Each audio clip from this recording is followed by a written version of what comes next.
Go ahead and turn in your Bibles to the book of 1 Peter. That's where we're going to study from today. Book of 1 Peter. And as we go through this book, what you're going to see is the theme of the book is be holy, even as God is holy. And that will be mentioned 2 or 3 times throughout the book. The book is about being holy or set apart for God. And as you begin running through the book, you see that these people are in a rough spot. Looking there in chapter 1, verse 1, you see Bithynia and all the places which are mentioned.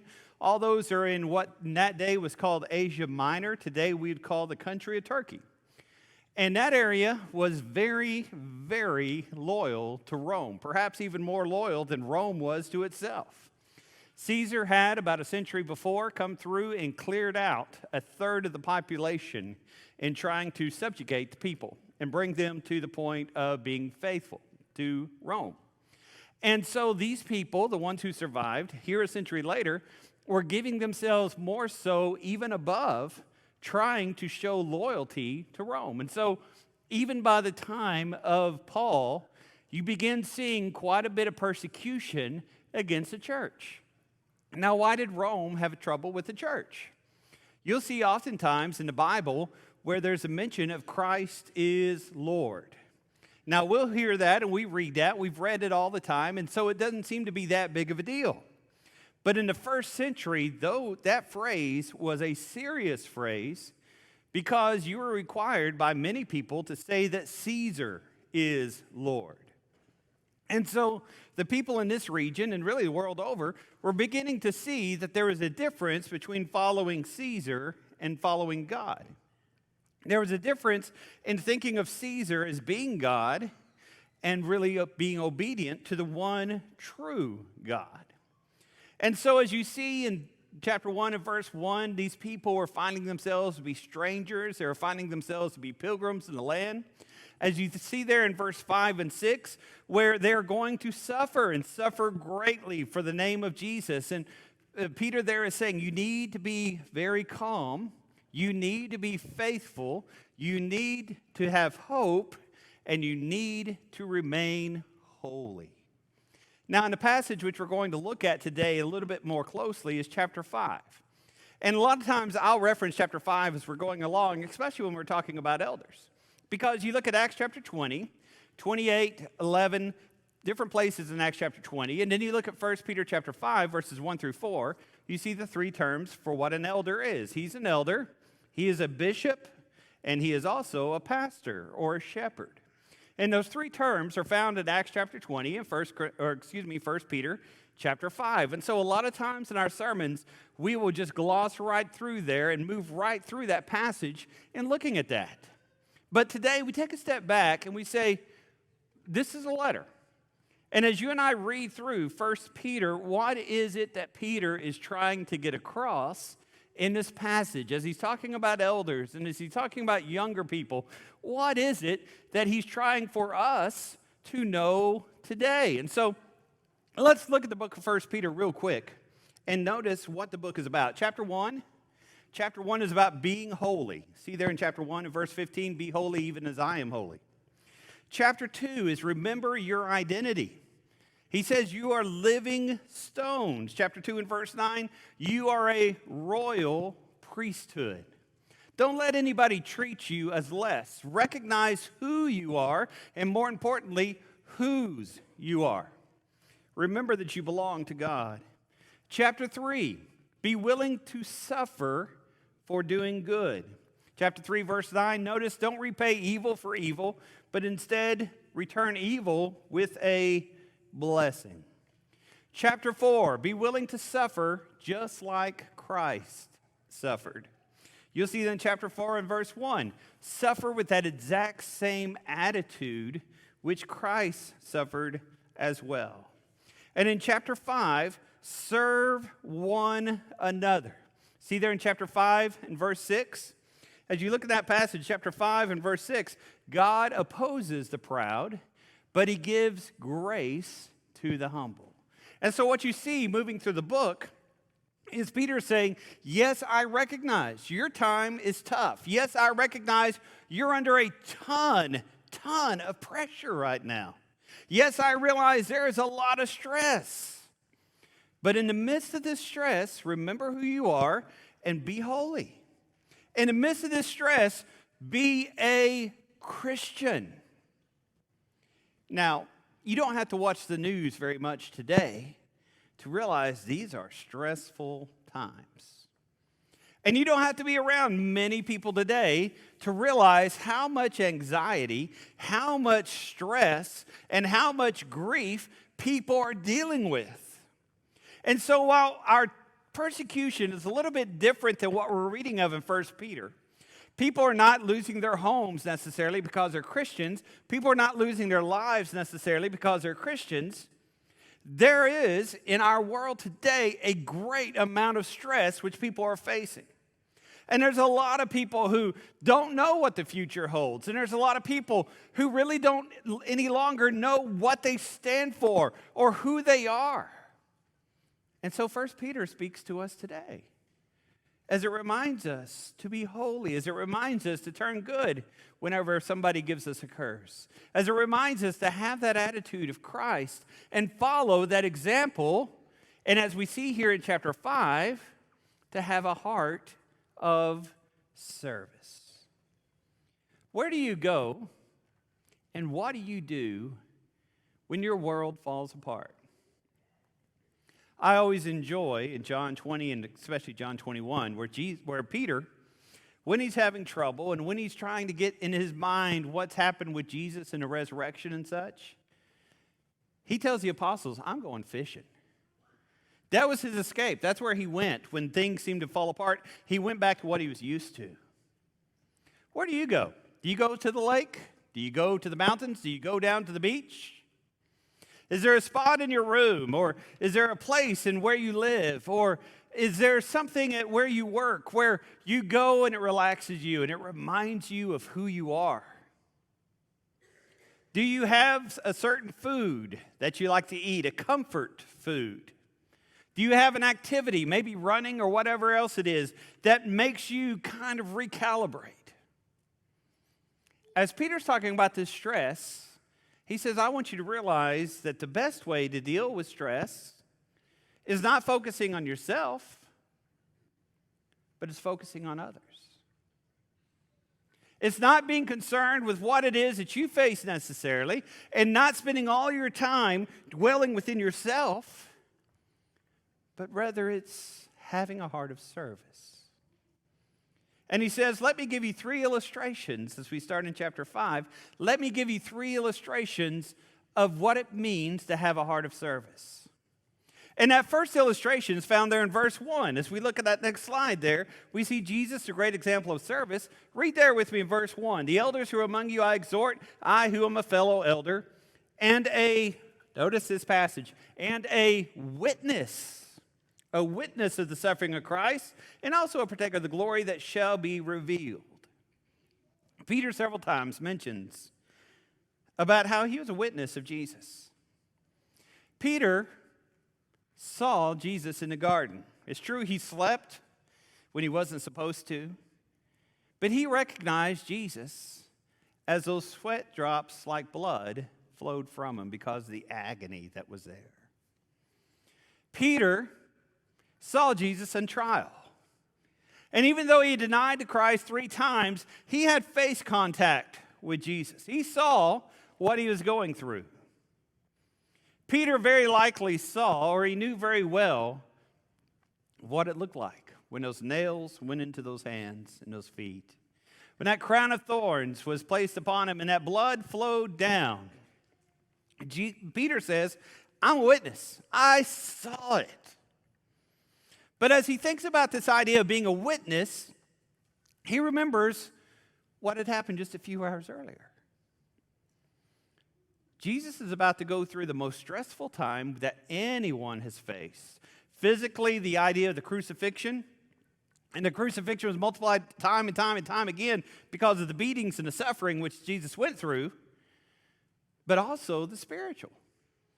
You're going to bear the sins of the entire world upon your shoulders. You're going to have God turn his back on you. What did Jesus do when he was stressed? What did Jesus do when he knew what was about to come? We see there in John chapter 13. As Jesus is borne down with sorrow, with grief, and with stress, he looks around a room and he sees people who have a need. Not a huge need, but it's a need.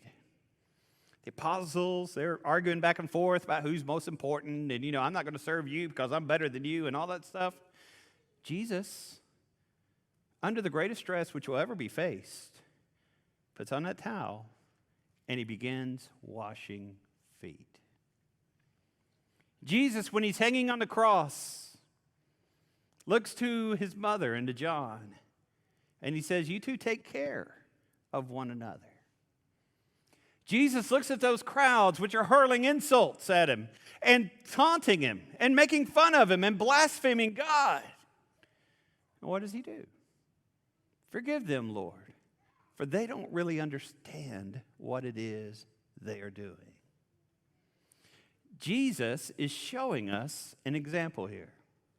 He's showing us what it means to have a heart of service in the midst of suffering. He's showing us what it means to truly put God first every time, all the time, regardless of what's going on in our lives. He said something a little bit earlier in his ministry. Mark chapter 10, beginning of verse 42. Jesus calls the apostles and says to them, you know that those who considered rulers over the Gentiles lord it over them, and their great ones exercise authority over them. Verse 43. But it's not going to be so among you. Whoever desires to be great among you, let him first be your servant. And whoever of you desires to be first, he needs to be the slave of all. For even the Son of Man did not come to this earth to be served, but to serve, and to give his life as a ransom for many. There's a principle there of Christianity which we got to understand. Our natural self, much like the Gentiles that Jesus talks about, much like the apostles he talks about, is self-centric. We want to be great among others. We have a desire for people to look at us and say, wow, look at him. Look at the great things that he does. Wow, I really respect everything about him. Well, you did a great job right there. That was an awesome thing. And so often, we spend our time worried about what everybody else may think about us. We spend our time worried that other people may not approve of us, or may talk behind our back, or may not think that we're as great as we see in ourselves. And what Jesus is saying here is the way of the kingdom is to not be self-centric, but to be Christ-centric. There is a word in our Bibles which I believe is mistranslated. It's been changed because the issues that have happened in this country with slavery in the 1860s and the racism issue that's gone on for centuries. But you'll notice in your New Testament, 127 times is the word doulos, D-O-U-L-O-S, if you were to transliterate it into the English. Oftentimes, Paul will say, I am a servant of Jesus Christ. You see that in the opening of many of his letters. And he talks about serving one another. Our word doulos, you can translate it as a servant, but it doesn't come across in the way in which Paul and John and James are trying to get it across. It's the word slave, property. Back in the first century, you didn't care if you upset a slave because he was property. You didn't care about, what the slave thought or the slave's feelings or whatever else because he didn't matter in the social fabric of the day. And so what the writer here is saying, when 127 times he uses it, is I'm a slave, I'm a servant. What people say about me, what people think about me, doesn't really matter as much as it is what they say about my master. And what they say about my king. That's the attitude we've got to get in our hearts. And so when we see this, about this example of suffering, and let's go ahead and go to our next slide. This example, which is here, we see where Jesus is washing feet. He's not worried that people think he might be a slave. He's not worried that people might think this or that, because he's glorifying the Father in every single thing that he does. Now, does that describe us? Does that describe who we may be and what we may be doing in life? Jesus had to suffer to serve.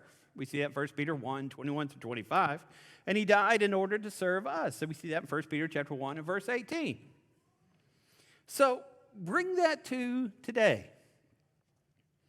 In many ways, true service involves suffering. Do you suffer as a Christian in the service that you do? Many times in the Lord's church, we try to make it real comfortable to serve, Hey, let's get together and do this or that, work with our youth group and stuff like that. True service involves a humility. True service involves a suffering. True service involves a putting ourselves out of some sort of convenience. Now, once again, I'm preaching to the saved here in many ways. You look at the people who serve here, we see a lot of people who inconvenience themselves in many, many different ways. As we are gathered here today in worship, this building is cleaned by many of our members. Sometimes I hate to walk in here on Friday and Saturday because our members have already vacuumed everything, and I don't want to leave my footprints because you can see all the great work of which they've done. In many ways, with the preparing of the Lord's Supper and with the preparing of the audio-visual and the video things that we do and the radio, many people have served. Even more importantly than that, we see as members serve one another, people inconveniencing themselves, people suffering for others as they try to make life easier and better for so many people. And I want to encourage us in that and exhort us in that and encourage more people to join in that thought process, in that action, and in that work which is there. Now, our next point, look in verse 2. We'll look at verse 2 through 4. That'll be our next slide, which is there. We're going to talk about elders. Now, why does he bring up elders when we talk in this point? Let's go ahead and read the passage. Verse 2, shepherd the flock of God which is among you, serving as overseers, not by compulsion, but willingly, not for dishonest gain, but eagerly, not as being lords over those entrusted to you, but as being examples to the flock. And when the chief shepherd appears, that's Jesus, you will receive the crown of life, which does not fade away. All right, let's go to our next slide there. How do our elders serve? First and foremost, they serve by feeding the flock. They make sure that the congregation here gets faithful biblical teaching. Doctrine needs to be correct. Application needs to be correct. And they watch what the preacher does. They watch what the youth minister does. They watch what the Bible class teachers do. They make sure that the flock is being fed, that the church is being taken care of. Secondly, they shepherd or they tend the flock, as it said here. That's that idea of protecting the flock, making sure that those who wander from the faith have an opportunity to come back, that those who are sick are healed and brought back and nourished to be better. That's an obligation that they have.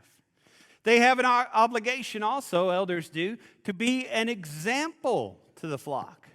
Now you look over in Hebrews chapter 13 and verse 7, and you see where the writer of Hebrews is talking to the leaders, that would be the elders, and he says in the end of that verse, be examples in the way that you live. Now, they're examples in their family. They're examples in the leadership role in which they take.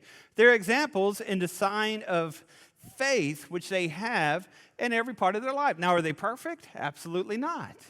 They're not Jesus. But they are examples to each and every one of us. And so what is it that Peter's trying to get across when he talks about elders, because in one sense you would think this is kind of out of place to talk about elders. It's different than 1 Timothy 3 or Titus 1, where they're talking about qualifications. Why does Peter bring this up? Notice where he goes through there talking about elders. And he talks about that act of service.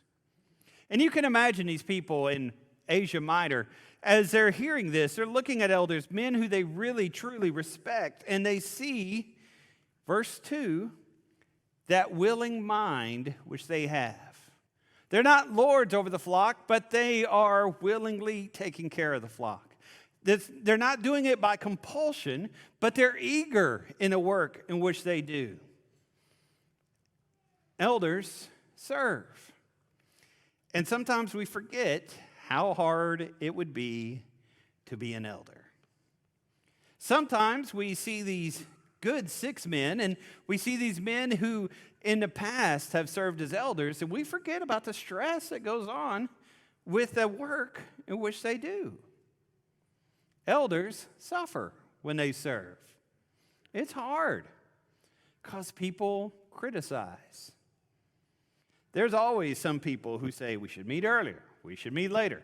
We should have more services. We should have less services. We should do things this way. We should do things that way. You need to take care of this person. You didn't treat that person the way you should.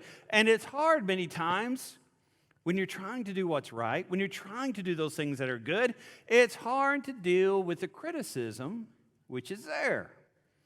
But our elders don't quit. They remain faithful because they see the aspect of being holy. And they see the need which is there.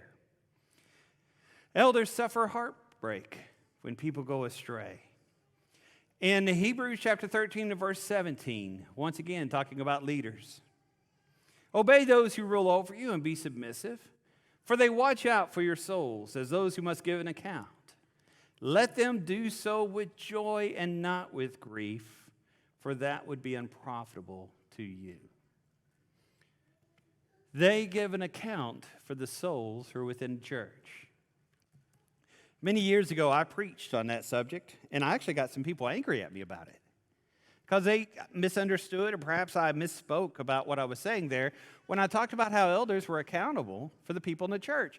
And a couple people, especially one elder, was upset, and he said, you can't say that I'm going to be judged because of what another person has done. I can't be judged by this person or that person, whatever else it may be. No. You can't be judged by what another person does, but you're judged in a way in which you treat that other person and what you do for that other person. A person may leave the faith, but you need to do what you can to bring that person back.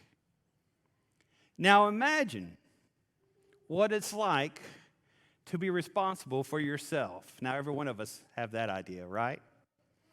Imagine what it feels like to be responsible for your family, for your spouse and your kids, and all the work that goes on with that. Imagine what it's like to be responsible for a congregation. You can't make people be faithful. You can't make people be righteous. But you've got to do everything you can to try to encourage those people to be right with God. Now imagine that heavy load which is there. And imagine that hard work which is there. I laugh sometimes when we go through our study of Timothy, where it talks about how an elder is worth double his wage. We follow that here because we don't pay our elders anything. So, hey, we could triple that wage, right? As you think about that, why do these men do this work? Why do these men go through this stress? It's because they love the church. It's because they love the Lord. It's because they love its people.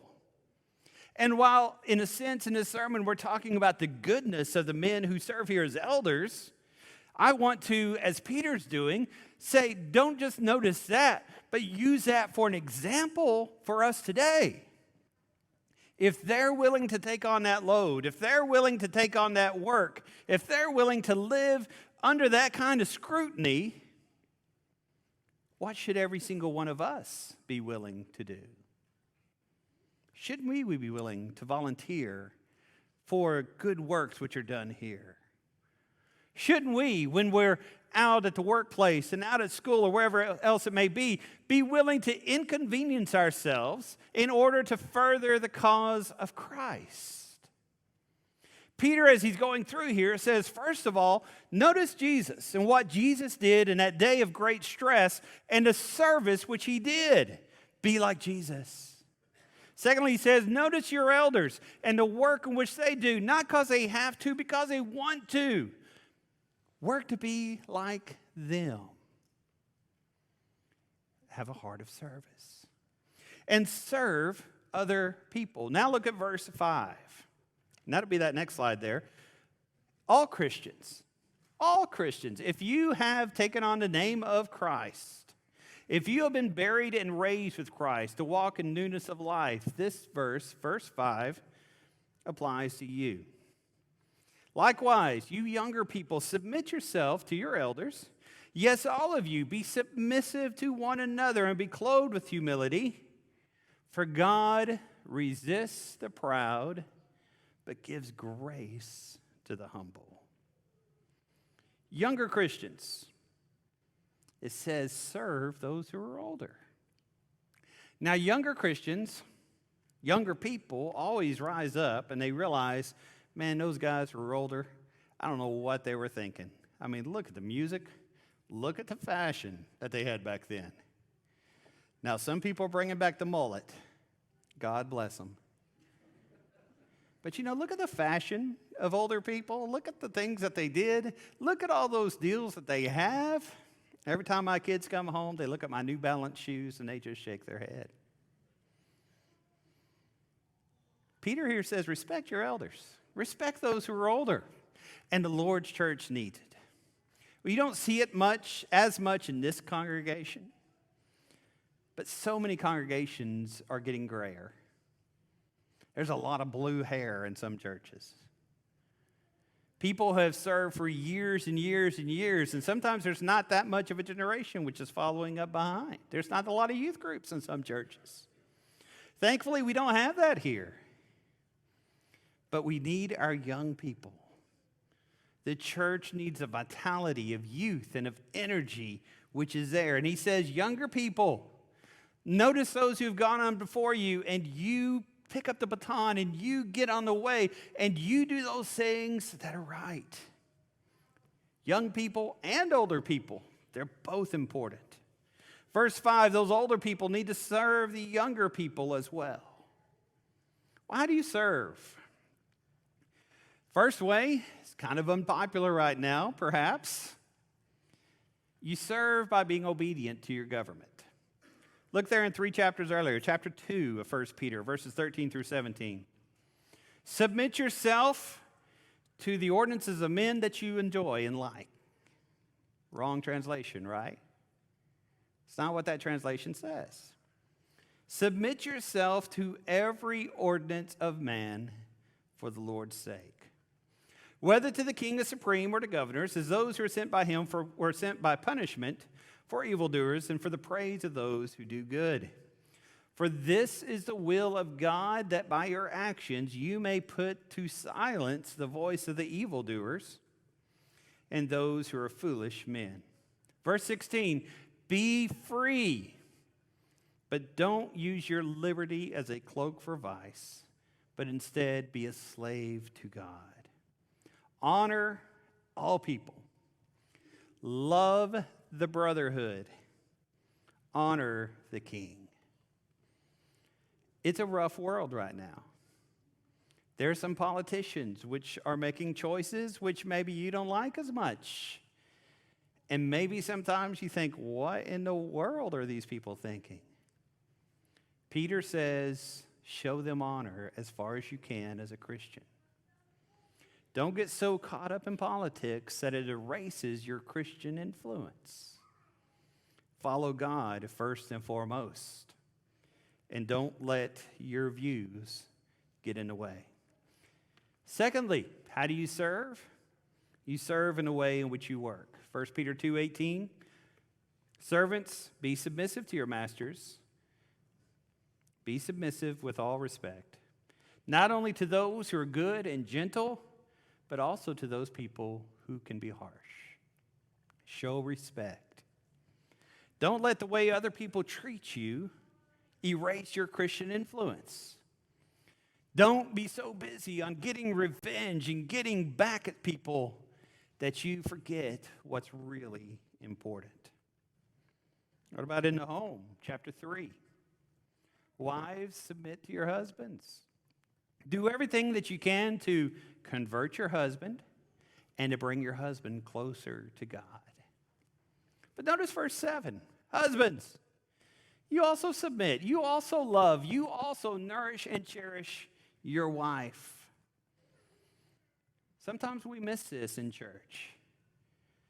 Both husbands and wives are to serve one another.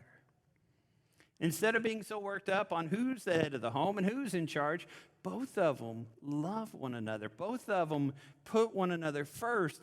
Both of them do everything they can for their spouse's success. That's what Christianity is truly about. Chapter 5 and verse 6, the way to become a good Christian, the great Christian, is our humility. Serving one another, not worried so much about what is in it for us or what we look like to others, but showing our love to God. In chapter 3 and verse 7, be willing to suffer. If you're a Christian, you're a doulos. Now that's transliteration again. If you're a Christian, you're a slave. Or as we would say in polite society, you are a servant. Imagine somebody who's at work, whether it's over there in the plants, whether it's in retail. Imagine somebody who comes in and expects a paycheck, but they don't want to work. They're over there in the corner on their phone. Somebody asks them to do something, and they say, no, I'm not going to be bothered by that. Are they a good employee? They're not going to have their job much longer, are they? How many Christians do we have, servants of God that we have, who sit in the background and expect everybody to serve them? Expect everything to be done for them. And there's no aspect of service. How do you serve? Are you willing to suffer for Jesus? In humility, we are called to look after one another, to love one another. Be a Christian. Put God first in your life. And regardless of what's happening in this world, regardless of the stress that everybody and even we ourselves are under, be holy. Be set apart. Be like Jesus.